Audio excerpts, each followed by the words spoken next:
Assalamualaikum warahmatullahi wabarakatuh. Kami dari kelompok 3 akan mempresentasikan hasil mini project kami yang berjudul Analisis Parasit pada Ikan Nila, Oreochromis niloticus hasil pemeliharaan mandiri. Untuk anggota kelompoknya ada saya sendiri yaitu Anastasia Naswa Aprilia, kemudian Anindya Salsabila, dan Anah Nurjana.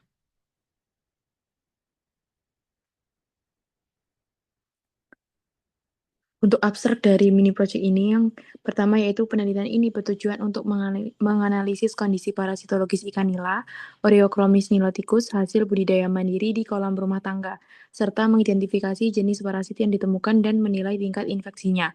Penelitian dilakukan pada dua jenis kolam, yaitu kolam luar atau terbuka dan kolam dalam, yaitu ternaungi atau tertutup. Sebanyak 10 ekor ikan diperiksa secara morfologis dan mikroskopis, serta dilakukan pengukuran kualitas air pada masing-masing kolam. Untuk hasil penelitian menunjukkan bahwa infeksi parasit hanya ditemukan pada ikan dari kolam luar, dengan prevalensi sebesar 60%. Intensitas rata-rata 1,67 individu per ikan terinfeksi dan kelimpahan 0,5 parasit per ikan. Dua jenis parasit yang ditemukan yaitu Trichodina sp, yaitu protozoa ektoparasit, dan Haemogregarina sp, protozoa endoparasit. Kualitas air kolam luar menunjukkan pH rendah yaitu 6,5, air keruh, dan tidak ada sistem sirkulasi. Sedangkan kolam dalam memiliki pH netral yaitu 7,7 untuk airnya jernih dan memiliki sistem aerasi. Kemudian perbedaan kualitas lingkungan ini diduga kuat menjadi faktor utama perbedaan infeksi parasit antar kolam. Penelitian ini menunjukkan pentingnya pengelolaan kualitas air, sanitasi kolam, dan penggunaan pakan yang sesuai untuk mencegah infeksi parasit dalam budidaya ikan nila skala rumah tangga. Selanjutnya adalah latar belakang. Ikan nila merupakan salah satu jenis ikan air tawar yang populer di Indonesia, tidak hanya sebagai komoditas budidaya, tetapi juga sering dipelihara di kolam rumahan untuk konsumsi pribadi maupun sebagai hobi. Meskipun pemeliharaan ikan nila di kolam rumahan tidak bersifat komersial, kondisi lingkungan kolam yang tidak selalu terkontrol secara optimal tetap dapat mempengaruhi kesehatan ikan, termasuk kerentanan terhadap infeksi parasit. Analisis parasit pada ikan nila dari kolam rumahan menjadi penting untuk mengetahui preferensi resiko kesehatan baik bagi ikan itu sendiri maupun bagi manusia yang mengonsumsinya. Next.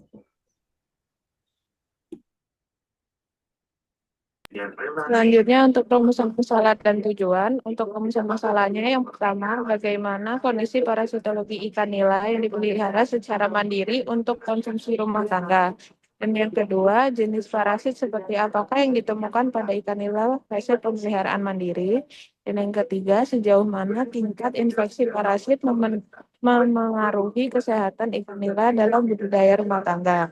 Selanjutnya untuk tujuan, yang pertama adalah menganalisis kondisi parasitologi ikan nila yang dipelihara secara mandiri untuk konsumsi rumah tangga.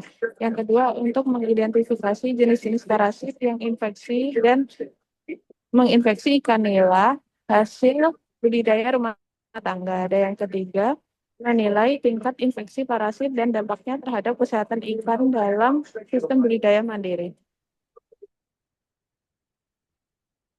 Selanjutnya yaitu metode di mana waktu dan tempat dilaksanakan pada bulan April hingga Mei 2025 dan bertempatan di Jalan Garuda nomor 33 Pakisaji, Malang. Untuk metodenya yang pertama yaitu kualitas air diukur terlebih dahulu, meliputi suhu, pH, salinitas, dan oksigen terlarut sebagai faktor lingkungan. Kemudian 10 ikan nila dikumpulkan sebagai sampel, 5 dari kolam yang ternaungi dan 5 dari kolam yang terbuka. Kemudian pengamatan dan pengambilan parasit pada tubuh ikan nila yang dilakukan pada bagian insang dan juga sisik, serta identifikasi parasit yang didapatkan dengan mikroskop dan identifikasi pengaruh faktor lingkungan pada keberadaan parasit.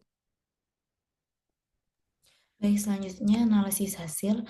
Yang pertama adalah kondisi dan jumlah parasit yang ditemukan pada ikan nila. Berdasarkan hasil yang diperiksa terhadap 10 ekor ikan nila, sebanyak 3 dari kolam luar terinfeksi oleh parasit, sedangkan ikan dari kolam dalam atau yang ternaungi tidak ada yang terinfeksi oleh parasit.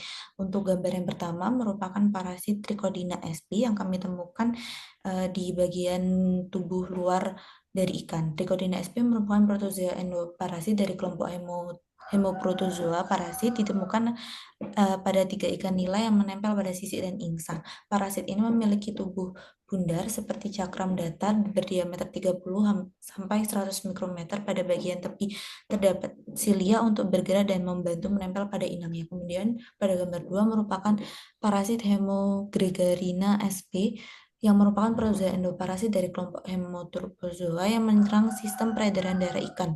Parasit ini hidup secara intraseluler dalam eritrosit atau sel darah merah ikan. Next.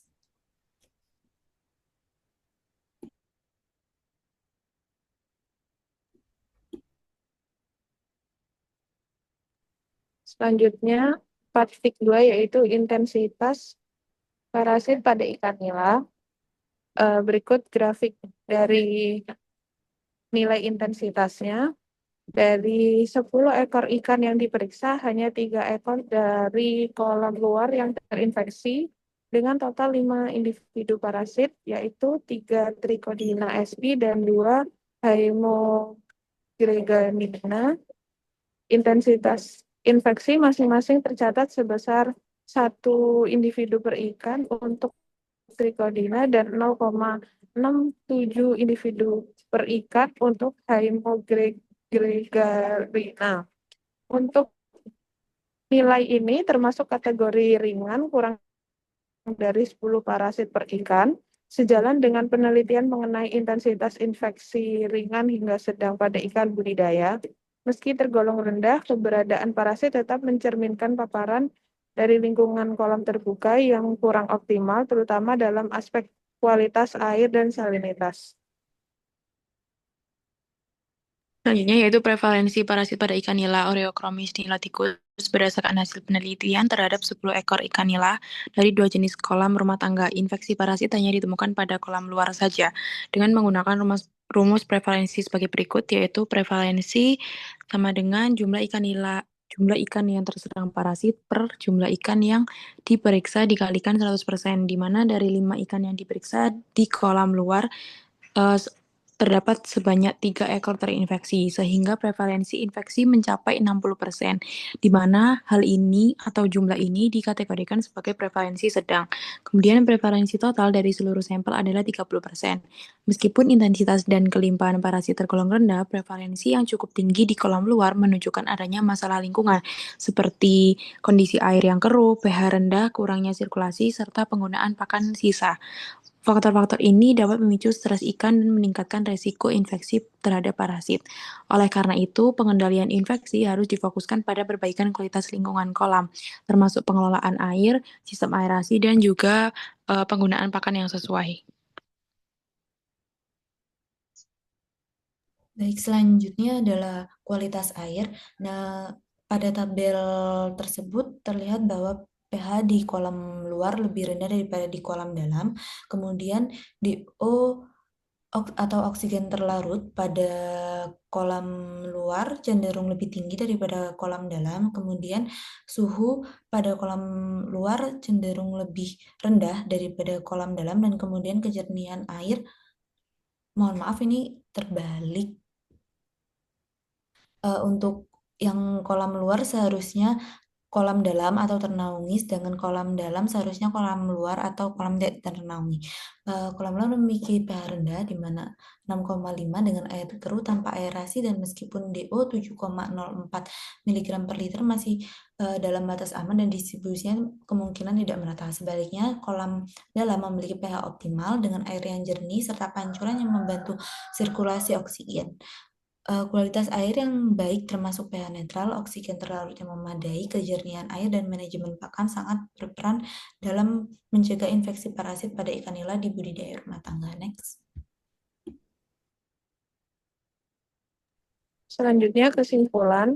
Hasil dari penelitian terhadap ikan nila atau Oreochromis niloticus di kolam rumah tangga menunjukkan bahwa infeksi parasit hanya terjadi pada ikan dari kolam luar dengan prevalensi 60%. Dua jenis parasit yang ditemukan adalah Trichodina sp dan Haemogregarina dengan intensitas ringan 1,67 parasit per ikan terinfeksi dan indeks kelimpahannya 0,5. Infeksi diduga dipicu oleh kualitas air yang buruk di kolam luar, seperti pH rendah, air keruh, tanpa aerosi, serta pakan sisa rumah tangga. Sebaliknya, kolam dalam yang memiliki kondisi lingkungan lebih baik tidak menunjukkan infeksi. Temuan ini menegaskan pentingnya manajemen kualitas air dan salinitas kolam dalam mencegah penyakit parasit pada budidaya ikan nila. Berikut merupakan daftar pustaka yang kami gunakan dalam menyusun PPT ini. Dan berikut merupakan pembagian tugas dari anggota kelompok kami. Sekian presentasi dari kelompok 3. Ada kurang lebihnya mohon maaf. Assalamualaikum warahmatullahi wabarakatuh.